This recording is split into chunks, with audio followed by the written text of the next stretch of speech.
Hi, Master None here, and earlier we showed you how to make a batch of wine from a wine kit.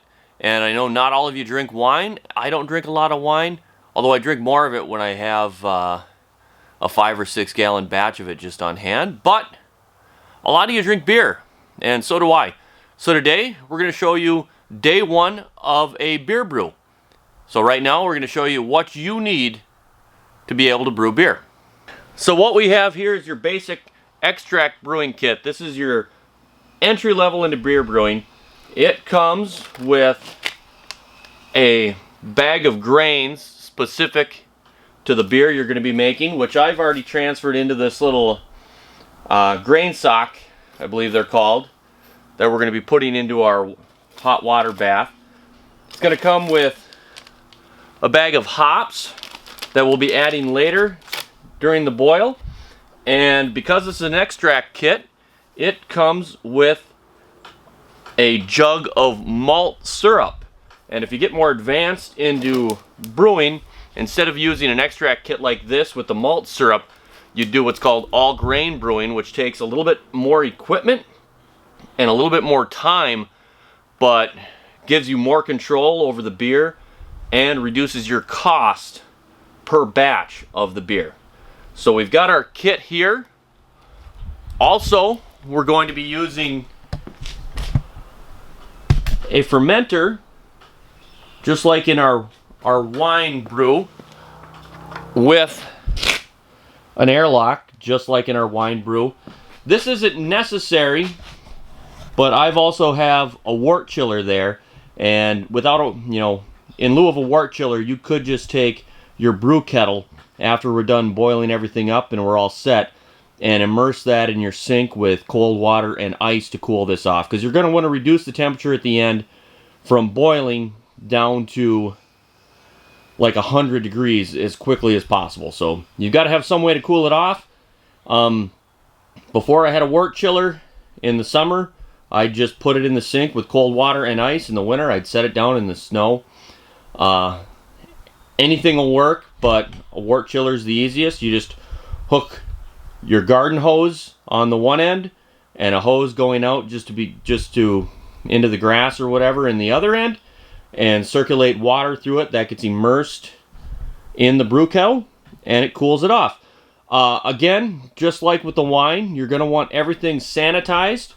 We use Star San on the wort chiller, the fermenter and lid, and the airlock.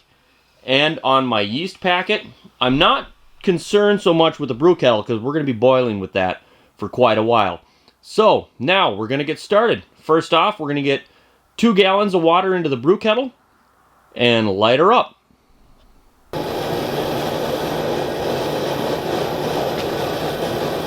All right, now that we got our fire lit here, and we're just using a turkey deep fryer as a burner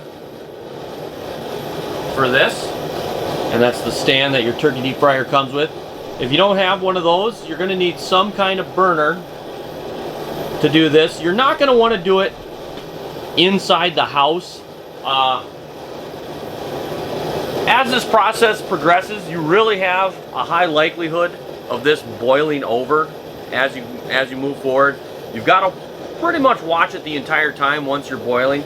Here at the beginning, not so much. We're actually going to, now that we've added the grains, we're going to heat this up for 20 minutes or until we reach 170 degrees. Then we're going to remove the grains and move on to the next step. But right now, get you up close in there. You can see our bag of grains is resting in the water, and as we watch here, you can already see it start to darken just a little bit. It's like making a big thing of tea here. So right now we're just heating this up with our bag of grains in it. With beer brewing, you always have, there's times when you've got a little bit of downtime and you're going to be watching the boil.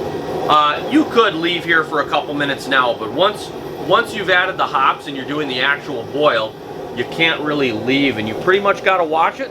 And like I said in the previous video, when you're brewing, it's also good to be drinking. It's a fun thing to do with friends. So we're gonna have a Sierra Nevada coffee stout right now. And we're going to let this get up to temp. And we'll come back when this has either reached 20 minutes or 170 degrees. So we'll check back with you in a bit. So here we are. We are currently on my digital thermometer at 129. And just out of curiosity, I wanted to know if an infrared thermometer would read the same. And I've got 129 on, well, they're pretty much reading the same. They're within a few degrees. As I move around, they change. But right now I've got 133 on the digital. Well, now it's dropping back. And I had 130 on the infrared. So, if you're looking for a use for your infrared thermometer that you bought that you never use, it seems like it's accurate enough to be used for home brewing. So now we have reached 170 degrees on our digital thermometer. At this point, we remove the grains. And I'm just going to let that drip in there. Try to, I don't know, squeeze some of that in. And it smells, by this point it smells really good. I guess you just have to make a batch of beer to really recognize this smell. It's a really, I don't know, a boiling grain smell, since I lack the vocabulary to describe it. But our next step here, after removing this bag of grains, and we're just going to remove this and discard it at this point, is to now heat this the rest of the way up to boil, and then we'll be adding our 6 pounds of malt syrup that right now I've got in the sink with hot water, just to try to loosen it up in the jar and make adding it in to our liquid here a little bit easier. So we'll be back in just a few minutes when this reaches a boil. Well, we reached a boil and I killed the heat. I was actually inside because I knew we were close to boil. I was inside getting our jug of malt syrup and came out, and I just caught it right before it boiled over and ran over and killed the heat to prevent a boil over. Like I said, like I said earlier, once you get into the parts where you're boiling, you have to watch it pretty much non-stop and be ready to do something to prevent that boil, whether that be adjusting the heat or giving it a quick stir. But yeah, it can happen in a flash, really. So you gotta stay on top of it. Once you're at this stage, from here on out, you can't really leave this unattended. So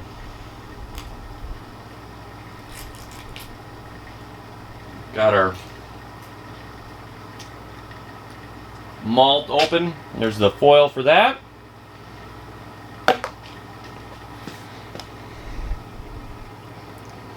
Just gonna pour this in there.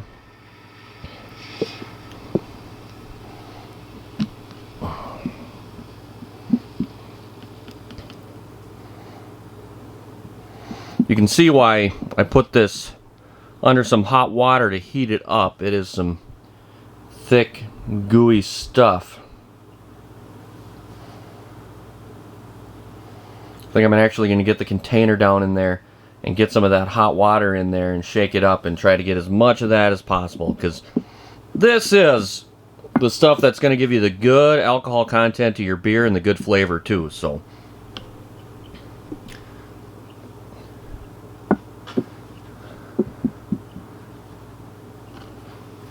let's go in there and, like I said, get some of that. Ouch, that's just off of boiling, so you don't want to get your fingers in there.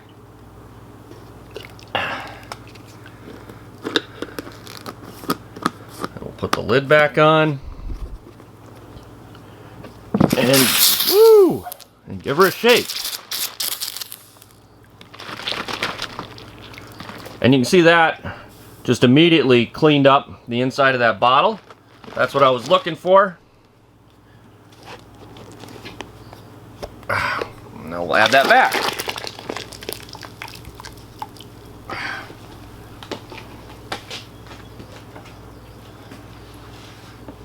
Now we're gonna light this back off.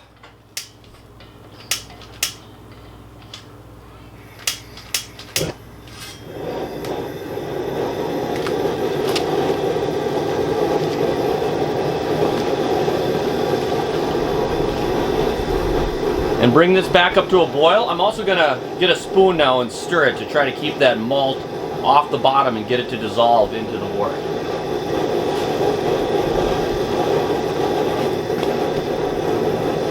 And at this point, with our malt in the water, this is when we can actually start calling it wort. So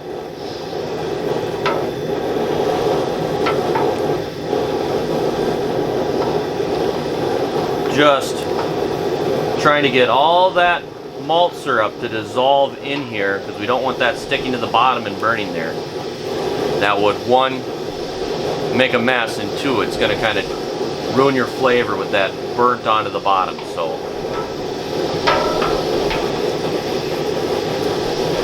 I didn't turn up the flame as high as I could because I don't really want to bring it up too quick, just to get a chance to get all that off the bottom, and just because it does get, you know, you'll make a batch of beer and you won't come close to overboiling one time, and you'll make the next batch and it'll seem like it wants to overboil every few seconds. So it's something you just learn to watch for and guard against.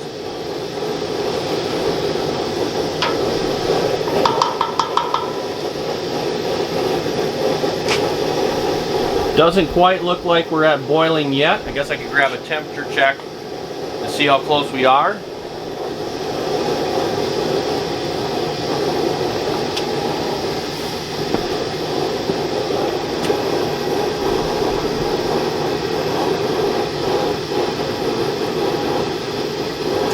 See, adding that malt, well, it's still climbing. Dropped us down to about 190 degrees. So we're going to have to bring this back up just a little bit.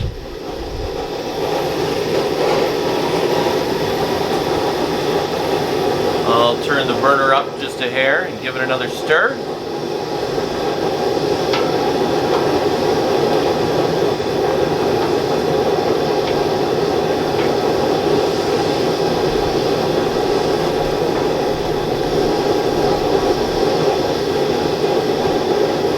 Keep the camera recording for now because I don't think this is going to take too long, and if it does take too long, I'll just edit that part out.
There, so we're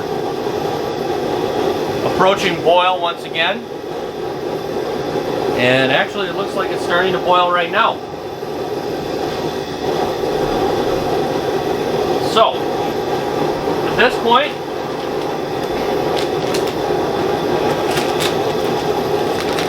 I'm going to lower the heat a bit before I add the hops, because this is another thing that can cause it to start to boil over. Here's our cluster hops.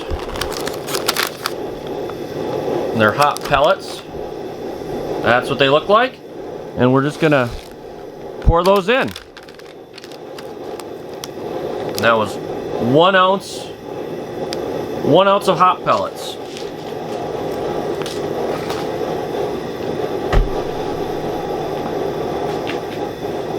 Now it's just a waiting and watching game. So we are going to set a timer for 60 minutes. And we're just going to boil this for 60 minutes.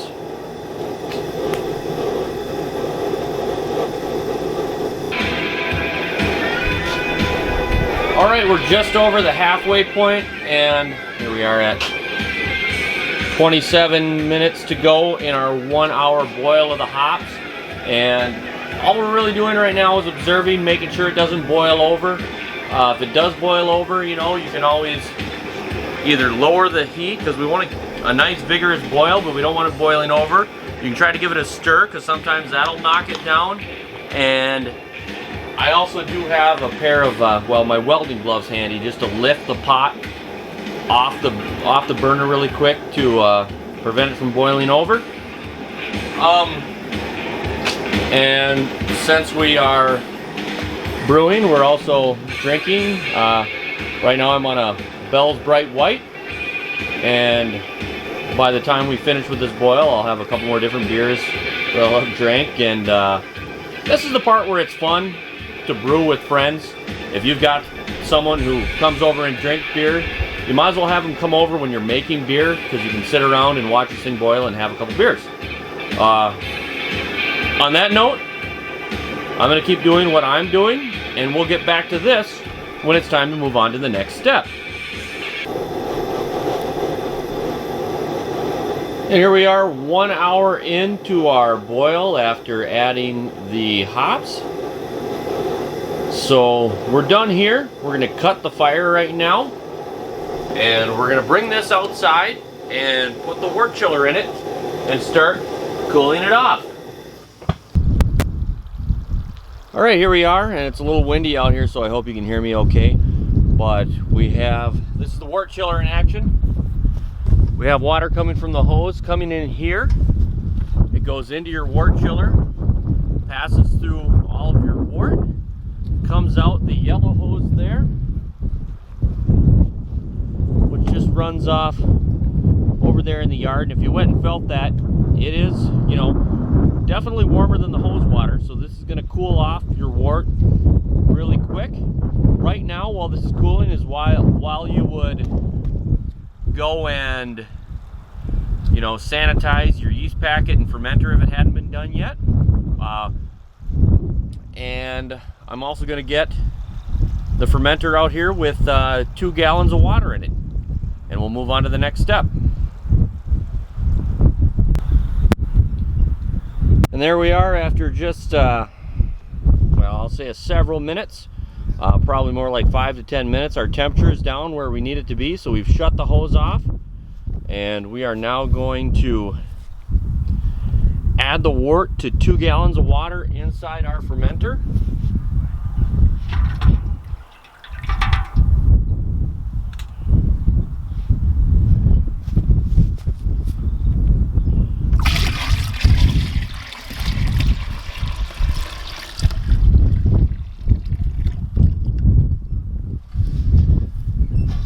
And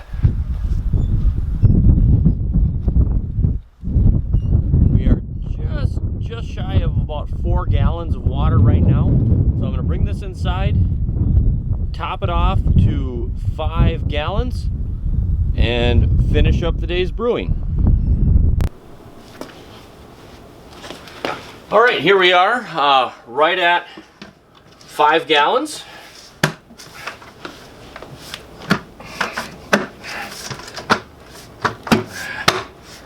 We're going to put the lid on the fermenter, and hopefully it's not too hard to come back off, because all we're doing right now is rocking it around to aerate everything. Get lots of oxygen into the mixture.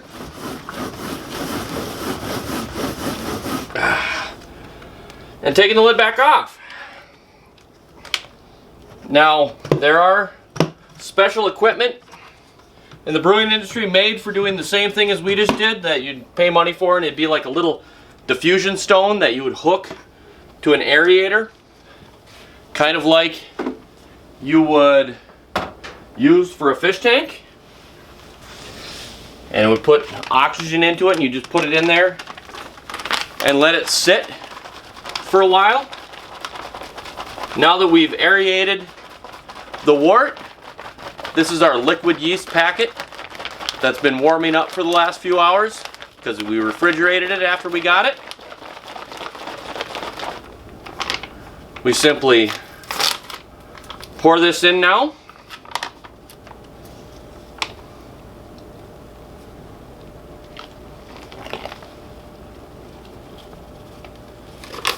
And we are going to put the lid right back on the fermenter.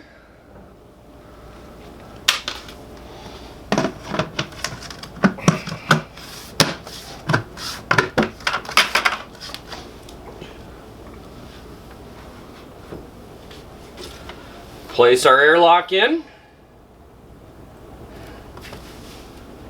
And we're gonna wait.